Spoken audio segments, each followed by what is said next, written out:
Welcome to The Explainer. Today, we're tackling a huge question.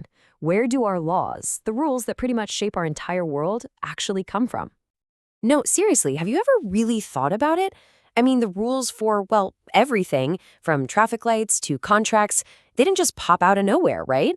They've got this deep, kind of tangled history. And you know what? Today, we're going to be detectives and trace it all back. Okay, so let's get right into it. Believe it or not, every clue we need for this whole investigation, it's all right here on this one page. Now, I know it might just look like a worksheet, but trust me, it's the key to a really old legal puzzle. You ready to solve this thing with me? All right, every great mystery needs its main characters, right? And this one is no exception. So first up, we're going to meet our four main suspects. These are the ancient sources that basically built the laws we have today. Think of them as the big pieces of our puzzle. And here they are. You've got common law, the Napoleonic Code, Roman law, and the Ten Commandments. That's it. Four totally different origins, but each one had a massive impact. So, our first mission is to match the names to the descriptions using the clues we've got. Okay, let's do this. The investigation officially starts now. We're going to dive into some specific descriptions from our source material. I'll read you a clue, and together we'll figure out which of our four sources it's talking about. Let's see where the evidence leads. All right, clue number one. The big tells here are French law and 5 codes. We're talking about a whole system that covers everything: civil, commercial, and criminal law. Does that ring a bell for anyone? Yep, you got it. It's the Napoleonic Code. This was a huge deal, a massive legal framework that Napoleon himself set up back in the early 1800s to get all of French law on the same page.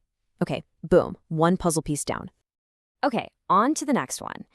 This clue takes us way, way back, all the way to the 8th century BC.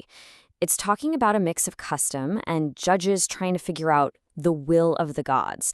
I mean, that sounds about as ancient as it gets, right? And that points us straight to Roman law.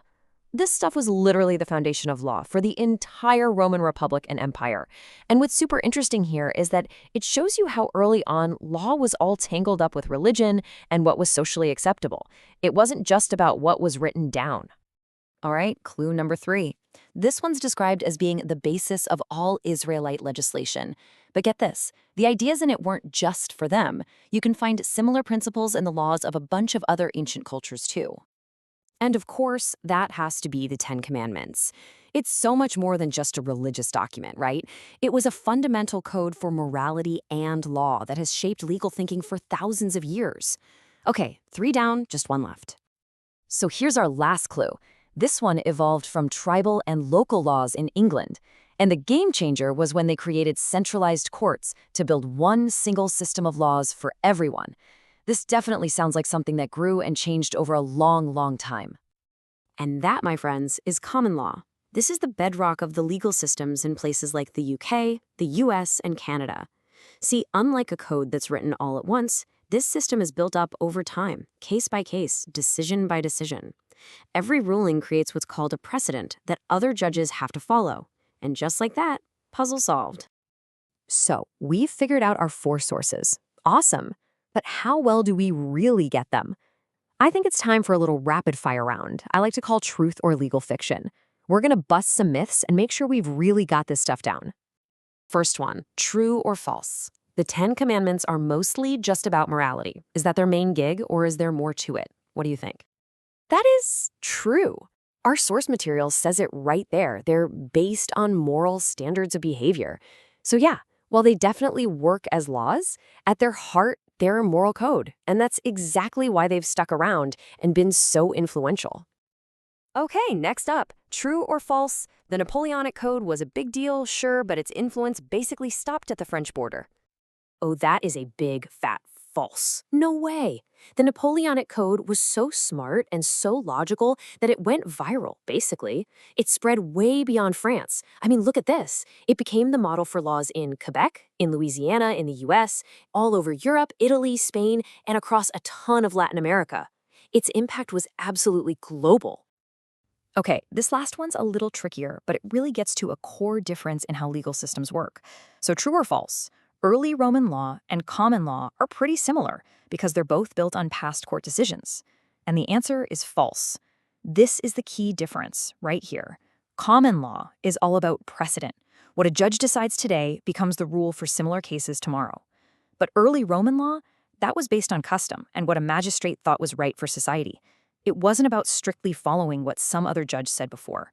That's a huge difference, and it still affects laws all over the world. So we've cracked the puzzle, we've busted some myths, but what's the big deal? Why should we care about all this ancient history now? Well, this is where we connect all the dots and see how it all adds up to create our modern legal DNA. It's kind of like this. Pretty much no legal system today comes from just one place.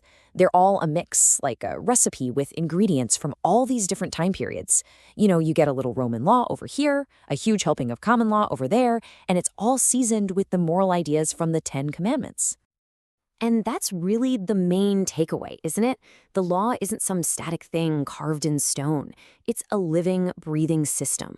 It's built on all these layers of history, of custom, of morality, and logic. And it's always, always changing as we change. Which brings us to one last really interesting question to chew on.